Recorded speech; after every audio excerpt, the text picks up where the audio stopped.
안녕하세요. 박지영 변호사입니다. 최근에 김세론, 김수현 씨 관련해서 미성년자와 성관계를 했기 때문에 형사처벌 대상이 되는 것 아니냐라는 얘기들이 나오는데요. 일단 이 사안은 언론에 나온 얘기들, 떠도는 얘기들 이외에 알 수 있는 것이 없습니다. 따라서 가정하에 말씀을 드린다는 점 미리 얘기하겠습니다.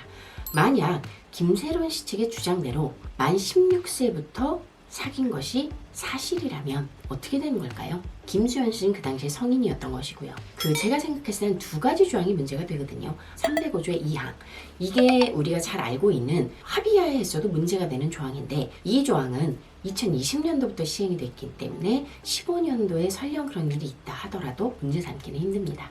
다만 아청법상의 7조 위력에 의한 간음죄는 여전히 문제 소지가 있습니다. 물론 현재 우리나라 판례의 태도상 인정이 될 수 있는지 여부에 확답을 드릴 수는 없지만 분명히 이 부분은 따져볼 필요가 있습니다.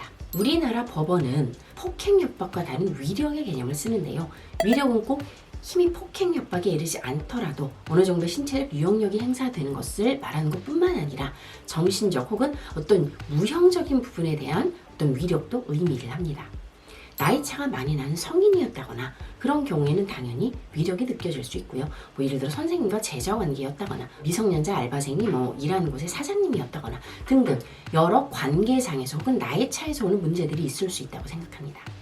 이 경우에는 아마 절대 나이가 어리고 김수현 씨와의 나이 차이가 있고 김수현 씨는 연애 경험이 많은 사람이었을 것이고, 그런 의미에서 과연 그루밍을 통해 위력에 의한 간음이 되었는지가 문제인데요. 우리나라 법원은 그루밍에 대한 개념을 잡고 있습니다. 피해자를 먼저 고르고요. 그 아이가 좋아하는 것들을 해주면서 신뢰를 얻기 시작합니다. 그리고는 그 아이가 심리적인 것 혹은 물질적인 것들을 통해서 좋아하는 것들을 충족시켜주기 시작하고요.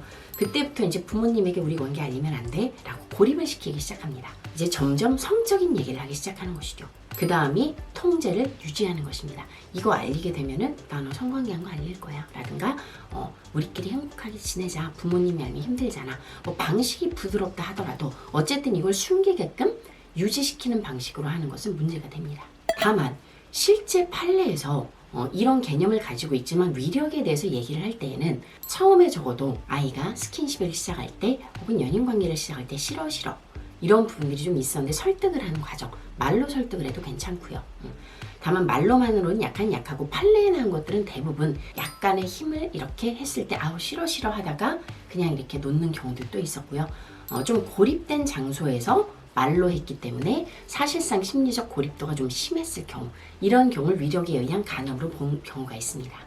김수현 씨와 김세론 씨의 관계에서도 처음부터 김세론 씨가 막 좋아서 달려든 경우가 아니라면 이러한 정황들이 있는지 따져볼 필요가 있습니다. 조항을 만든 이유가 있습니다. 겉보기 아무렇지 않은 것처럼 하더라도 얼핏 성적 자기결정권을 자기가 충분히 행사하다고 생각하겠지만 아직은 판단 능력이 미숙하기 때문입니다.